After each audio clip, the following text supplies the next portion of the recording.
नमस्कार, मैं अंजलि मिश्रा। स्वागत है आप सभी का द न्यूज में। राजस्थान में होने वाले विधानसभा चुनाव से ठीक पहले सत्ता में काबिज कांग्रेस को बड़ा झटका लगा है, क्योंकि कांग्रेस के वरिष्ठ नेता और साथ ही साथ सचिन पायलट के बेहद करीबी सुभाष महरिया ने बीजेपी ज्वाइन कर ली है और कांग्रेस से उन्होंने इस्तीफा दे दिया है। अपना इस्तीफा उन्होंने कांग्रेस अध्यक्ष मल्लिकार्जुन खड़गे को दिया है और इस्तीफा देते वक्त भी उन्होंने गहलोत सरकार पर जमकर निशाना साधा है। आखिर क्या है पूरा माजरा, विस्तार से समझिए। भाजपा से 5 बार सांसद का चुनाव लड़ने के बाद महरिया ने निर्दलीय और कांग्रेस से भी सांसद का चुनाव लड़ा था। सचिन पायलट ने ही महरिया को कांग्रेस ज्वाइन कराई थी, लेकिन अब वो पार्टी को विदा कहकर बीजेपी में शामिल हो गए। राजस्थान में विधानसभा चुनाव से पहले कांग्रेस पार्टी को बड़ा झटका लगा है और शेखावाटी का एक दिग्गज जाट चेहरा कांग्रेस पार्टी से निकलकर बीजेपी में शामिल हो चुका है। पूर्व केंद्रीय मंत्री सुभाष महरिया ने आज सुबह ही जयपुर में प्रदेश भाजपा कार्यालय में भाजपा का दामन थामा है।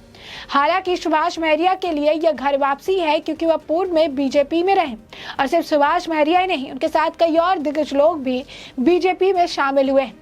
लेकिन उन्हें अब कांग्रेस में सचिन पायलट जो है लेकर आए थे। पार्टी में खुद सचिन पायलट की नहीं चल रही है और इसीलिए अपना राजनीतिक भविष्य देखते हुए विधानसभा और लोकसभा चुनाव से ठीक पहले महरिया ने बीजेपी का दामन थामना ही उचित समझा। सुभाष महरिया ने 1999 में सीकर से कांग्रेस के दिग्गज नेता बलराम जाखड़ को चुनाव हराया था। महरिया को कांग्रेस में लाने में अहम भूमिका सचिन पायलट की रही थी।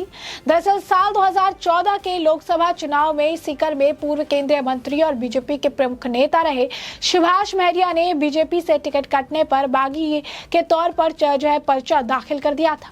उन्होंने अपना टिकट कटने पर नाराजगी जताते हुए पार्टी आलाकमान के विरोध में यह कदम उठाया था। निर्दलीय पर्चा भरने से पहले कार्यकर्ता सम्मेलन में महरिया ने कहा था कि महापंचायत के निर्णय पर बड़े संघर्ष में कूदने जा रहा हूं। जयपुर दिल्ली के बड़े नेताओं के अलावा तत्कालीन मुख्यमंत्री वसुंधरा राजे और नरेंद्र मोदी से भी फोन पर बात हुई। मोदी से लंबी चर्चा के बावजूद एक बार फिर भी मुझे फॉर्म भरने से नहीं रोका।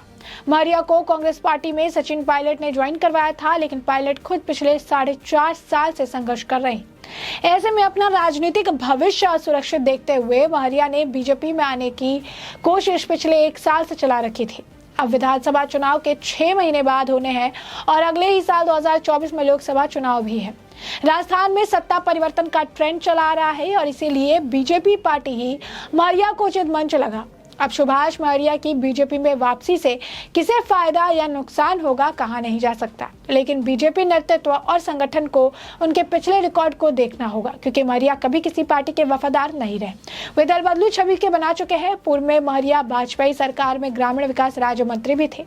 पूर्व डीजीपी गोपाल, आपको बता दें कि सिर्फ सुभाष महरिया ही नहीं, कई और लोगों का नाम सामने आ रहा है जिन्होंने बीजेपी का दामन थामना है, जिसमें पूर्व DGP Gopal Meena, IRS Chhotu Ram Meena, IPS doctor Ramdev Singh Kherwa, पूर्व IAS PR मीणा ने खास बातचीत हुई और सभी ने बीजेपी के साथ दामन जो है थामा है, सबकी बीजेपी में एंट्री हुई है। इससे पहले जो आपको बता दें, सरदार शहर विधानसभा उपचुनाव की जनसभा के दौरान भी कांग्रेस पार्टी के 2 बड़े नेता राजकुमार रिणवा और जयदीप डूडी बीजेपी में शामिल हो गए थे। रिणवा पिछली वसुंधरा सरकार में मंत्री रह चुके हैं, जबकि डूडी पूर्व संसदीय सचिव रहे। राजकुमार रिणवा की कांग्रेस से बीजेपी में घर वापसी हुई और पिछले विधानसभा चुनाव में चूरू से रतनगढ़ से विधानसभा टिकट कटने पर नाराज होकर रिणवा ने कांग्रेस पार्टी का दामन थामा था। जयदीप डूडी ने कहा था कि गहलोत और पायलट की आपसी लड़ाई में कांग्रेस उलझकर रह गई है। इसके क्षेत्र में किसानों और आम जनता को बड़ा नुकसान पिछले 4 साल में हुआ है, इसलिए मैं बीजेपी में आया हूं। कांग्रेस पार्टी में सियासी तौर पर कोई भविष्य नजर नहीं आया। कांग्रेस पार्टी में गहलोत और पायलट खेमे की लड़ाई लगातार जारी है और विधानसभा चुनाव के टिकट पर इन नेताओं की नजर है। बीजेपी को विधानसभा लोकसभा चुनाव से पहले सीकर और लक्ष्मणगढ़ में जाट चेहरे की जरूरत थी और इसीलिए सुभाष महरिया को पार्टी में लाया गया है, क्योंकि वह क्षेत्र में आसानी से चुनाव जीतने की क्षमता रखते हैं। विधानसभा चुनाव से पहले बीजेपी के नेताओं की घर वापसी का दौर शुरू हो चुका है। घनश्याम तिवारी, राजकुमार रिवड़ा, जगदीर डूडी, पूर्व मंत्री लक्ष्मी नारायण दवे, पूर्व विधायक जगत सिंह, किशन राम नाई की बीजेपी में घर वापसी पहले हो चुकी है। घनश्याम तिवारी ने तो राज्यसभा सांसद भी बन चुके हैं, लेकिन वसुंधरा राजे खेमे के पूर्व मंत्री रहे देवी सिंह भाटी, पूर्व मंत्री सुरेंद्र गोयल और पूर्व विधायक विजय बंसल समेत कई चेहरे अभी भी बीजेपी में आने की राह दिख रहे हैं। महरिया को कांग्रेस में लेकर राजस्थान कांग्रेस में चल रही उठापटक से तंग आकर ही महरिया ने जो है पार्टी छोड़ी है और उन्होंने अपना इस्तीफा कांग्रेस पार्टी के राष्ट्रीय अध्यक्ष मल्लिकार्जुन खड़गे को भेजा है। इसी के साथ उन्होंने अपने इस्तीफे की कॉपी सोशल मीडिया पर भी शेयर की है। पूर्व केंद्रीय मंत्री सुभाष महरिया ने कांग्रेस अध्यक्ष को भेजे अपने इस्तीफे में कहा है कि उन्हें पार्टी में शामिल होने के बाद से ही जमीनी स्तर पर जी तोड़ मेहनत की। इसकी वजह से सीकर लोकसभा क्षेत्र की सभी 8 विधानसभा सीटों पर पार्टी को बड़ी सफलता मिली थी। उन्होंने अपने पत्र में लिखा है कि क्षेत्र की जनता को उन्होंने भरोसा दिया था कि सरकार बनने के बाद पार्टी और सरकार में उनकी बातें सुनी जाएगी और समस्याओं का समाधान होगा, लेकिन सरकार बनते ही पार्टी ने लोगों को दिए गए भरोसे को अनदेखा कर दिया।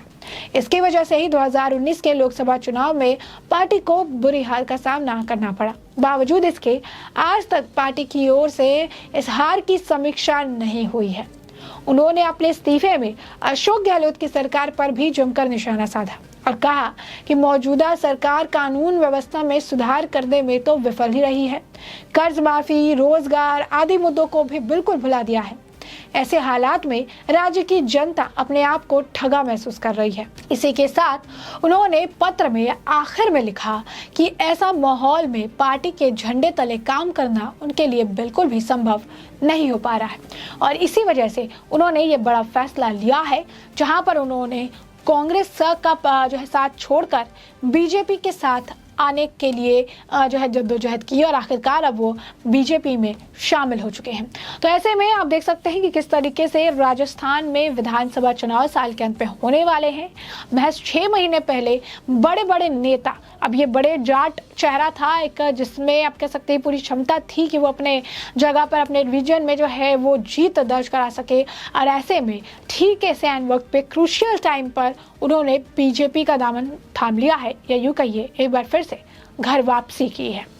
और एक तरह से अगर आप कहेंगे राजस्थान की बात करें तो राजस्थान में सत्ता परिवर्तन का ट्रेंड रहा है, यानी हर बार सत्ता पलट जाती है। कांग्रेस को पिछले बार मौका मिला था, कहा जा रहा है इस बार भी सत्ता परिवर्तन देखने के लिए मिलेगा और इस बार शायद बीजेपी सत्ता में काबिज हो सके। ऐसे में चुनाव में अभी काफी समय बचा हुआ है और इससे पहले ही कांग्रेस को ताबड़तोड़ झटके लग रहे हैं और एक जगह एक बड़ा एग्जाम्पल जो है जब आंतरिक कलह की वजह से जो है सत्ता गंवानी पड़ी जो है कांग्रेस को, वो था पंजाब, जहां पर जो मुख्यमंत्री चरणजीत सिंह चन्नी और नवजोत सिंह सिद्धू के बीच आपसी मतभेद थे और एकदम यही आलम राजस्थान में भी अभी अशोक गहलोत सरकार और सचिन पायलट के बीच भी देखने के लिए मिल रही है, जिसके वजह से उनके नेता ने भी अब उनका साथ छोड़ना शुरू कर दिया है और स्पष्ट तौर पर पंजाब में भी आंतरिक कलह की वजह से कांग्रेस की सरकार गिर गई थी। अब ऐसे में राजस्थान में भी आंतरिक कलह का बोलबाला साफ तौर पर नजर आ रहा है और दोनों नेता एक दूसरे पर जमकर निशाना साधते रहते हैं। सचिन पायलट के करीबी जो है शामिल हो रहे हैं। अटकलें ये भी लग रही है कि हो सकता है कि आने वाले समय में कांग्रेस जिस तरीके से लगातार सचिन पायलट को नकार रही है, कहीं सचिन पायलट भी बीजेपी में शामिल तो नहीं होंगे। अब ऐसे में कई सारी अटकलें हैं, कई सारी चर्चा है, चर्चाओं का बाजार गर्म है। बड़े नेता, करीबी नेता बीजेपी में शामिल हो रहे हैं सचिन पायलट की, और सचिन पायलट और गहलोत सरकार के बीच में भी घमासान जारी है।